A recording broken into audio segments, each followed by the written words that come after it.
Welcome to Nick on Knicks, where your boy N.I.C rants about the latest Knicks news.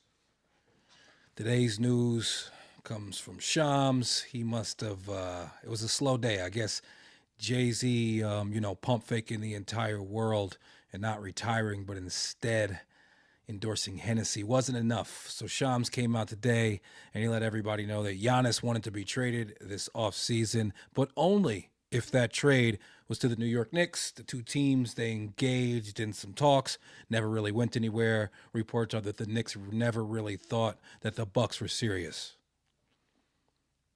Giannis is one of the three best players of the last decade in the NBA.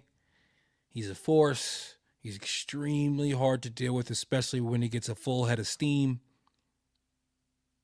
He's obviously won a championship, closed out that championship with a 55-piece nugget. He's got that old school attitude that, he doesn't want to hang out and be friendly with all these other guys or work out with these guys. All he cares about is himself and his team. And obviously, he has brought success to the Bucks that they haven't seen since Lou Alcindor. I say all that to follow it up with say no to Giannis. We do not need Giannis. I do not want Giannis. I think it would be a horrible mistake for the Knicks to give up Cat or, say, OG and also Bridges.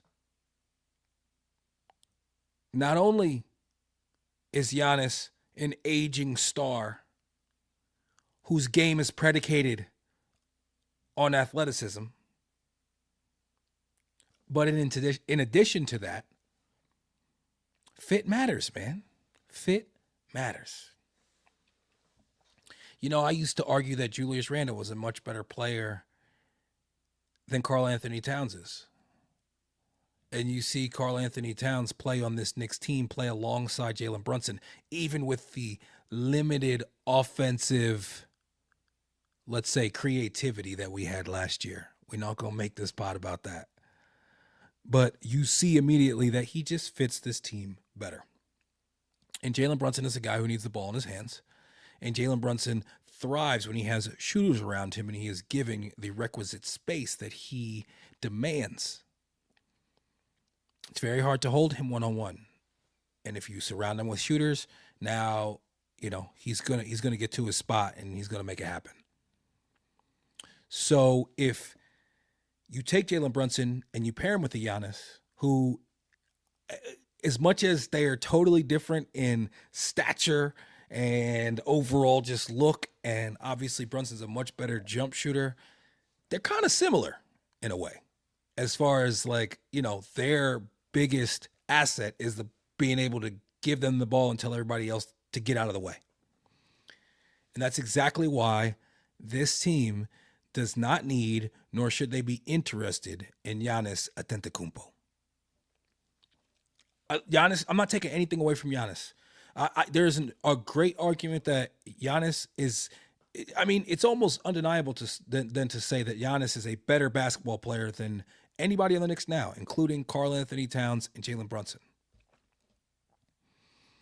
I can say that. I'll go ahead and say that. But I just like what we're building too much. I like the fit of this team. I can't wait to see what this team is going to look like with a more modern style offense that really looks to key in on our strengths and other teams' weaknesses. I can't wait to see what that looks like. But I don't want Giannis, man. It doesn't match. And quite often you see a team, they're moving along, they're making the little small moves. They're building something. And then they go ahead and they make the mistake of mortgaging their future for the superstar, especially the aging superstar, and it never works out well. Giannis still has plenty left in the tank. His game will decline more steeply than Karl Anthony Towns will. Giannis plays defense better than Cat. There's a lot of things he does better than Cat. But Cat, his game is predicated on skill. Cat's jump shot and being 7 feet and be able to get it off, that ain't going nowhere. That's only, if anything, probably going to get better as he ages, as he gets more time in the gym. And we know this is a guy who one time put up 1,000 shots in a day. So my thing is, I just don't see that puzzle piece fitting. You almost have to put him next to a stretch five. And they also just signed Miles Turner to a big deal. So I don't know what exactly the parameters are on that, but you're not going to try to make a trade where you have Cat and Miles Turner on the same team at the same time. That makes no sense to me. They both have all the same strengths and the same weaknesses, especially on the defensive side of the ball. So I don't even understand it from a Milwaukee point of view, but I definitely do not understand it from a Knicks point of view, man. That's just not the move right now. It's just not. This is Brunson's team. Cat is a great 1A, a great Robin to his Batman. I can't wait to see this new unlocked Bridges with a system that is more geared towards his strengths. Just a second year in the program, I think is going to be great for Bridges. Deuce looks like he's ready to make a major jump. And, we really have a bench now. We got Yabusele. We got, Jordan Clarkson.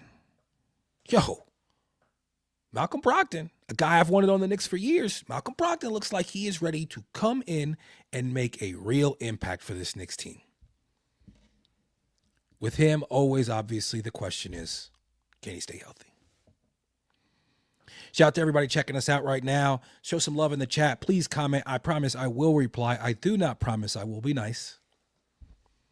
But yeah, man, this Knicks season is upon us. October 22nd against Cleveland, game 1. It's October 7th. We're 2-0 in the preseason. We're going up against Minnesota this week. And, obviously there's a lot of storylines there with the big trade, sending over Julius Randle and also Dante DiVincenzo to get back Cat. And, hey, man, I almost feel like there wasn't too many stories today. Shams hadn't dropped anything that got any clicks in a while. This feels very Knicks for clicksy. I saw somebody today on X say that they felt like this was Giannis's people. They made an offer. Now Giannis has been in camp. They made this offer in the summertime. His agents did. He did. They did it on the hush hush, without the organization knowing. Then came back and said, "Hey, Knicks are willing to talk, and that's the only place that we'll go."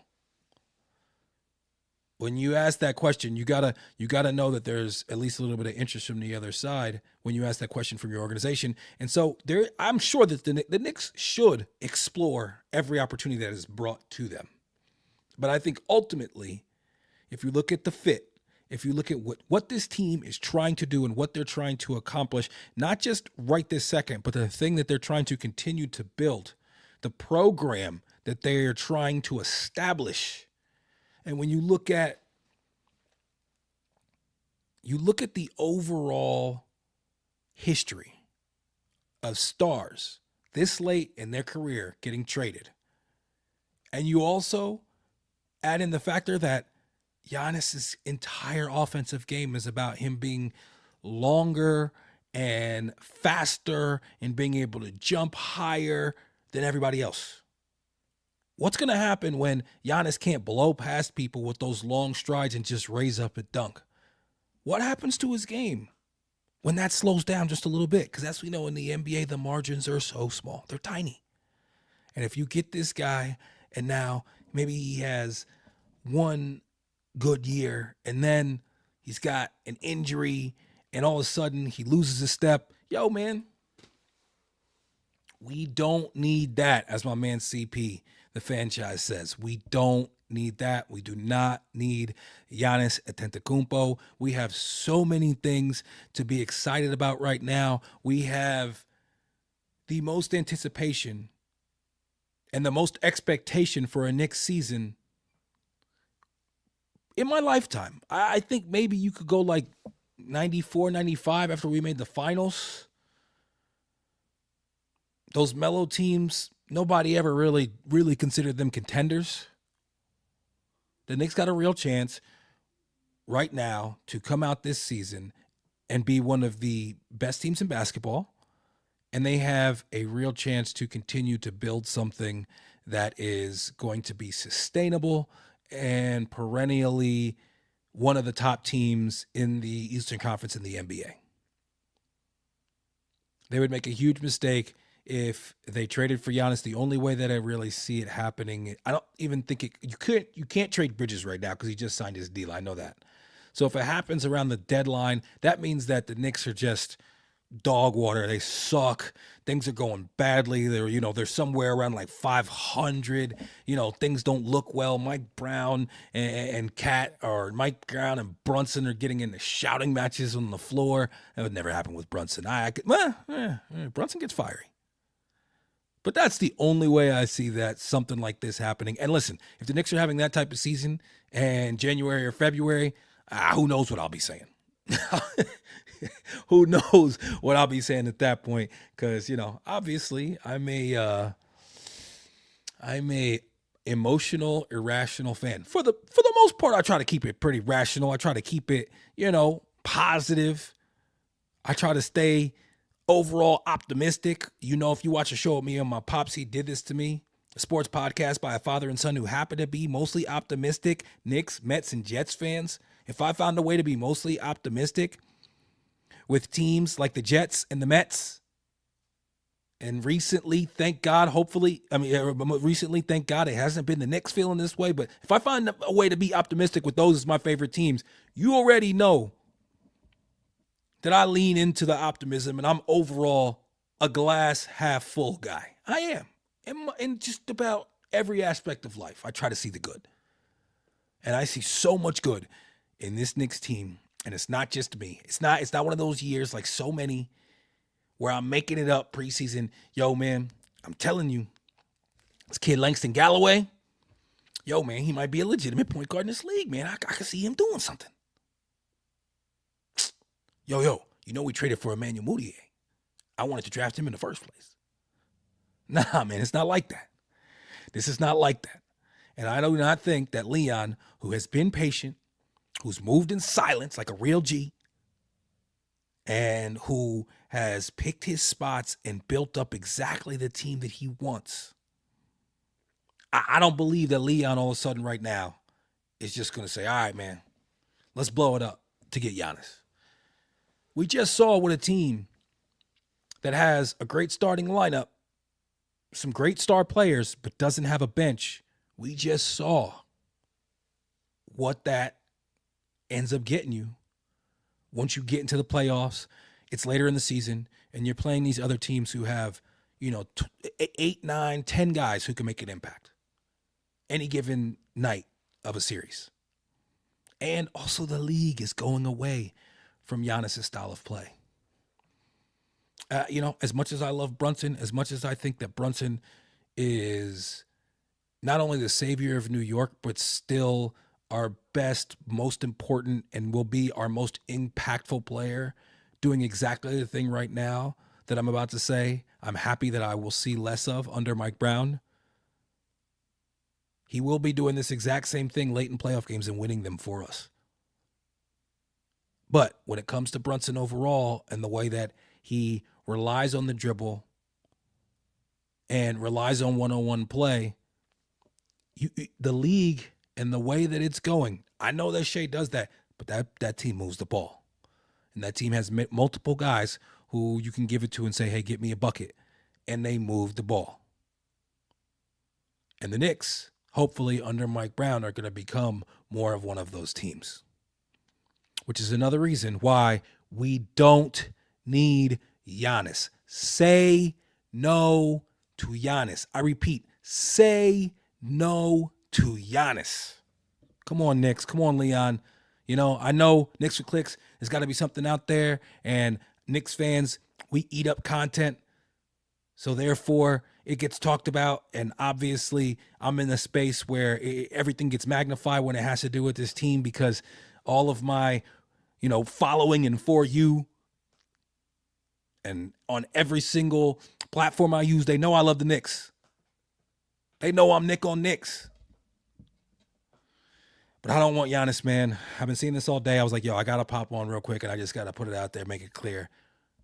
Say no to Giannis. If you watch my last episode, yo, whether it be on Twitter or on YouTube, or you watch it on Instagram Live, we on Twitch now as well. Wherever you watch it, appreciate you. Go to those other pages, hit that like, hit that subscribe.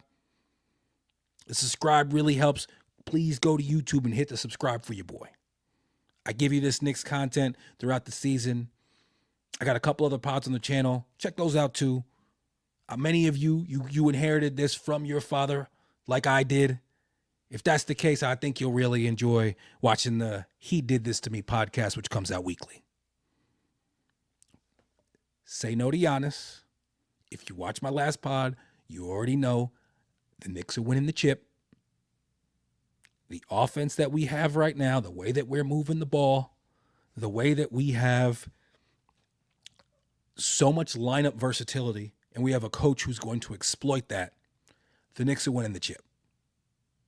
Just please, please, not just Knicks organization, not just Leon Rose, Knicks fans, say no to Giannis. It's your boy Nick on Knicks. Appreciate y'all. Peace.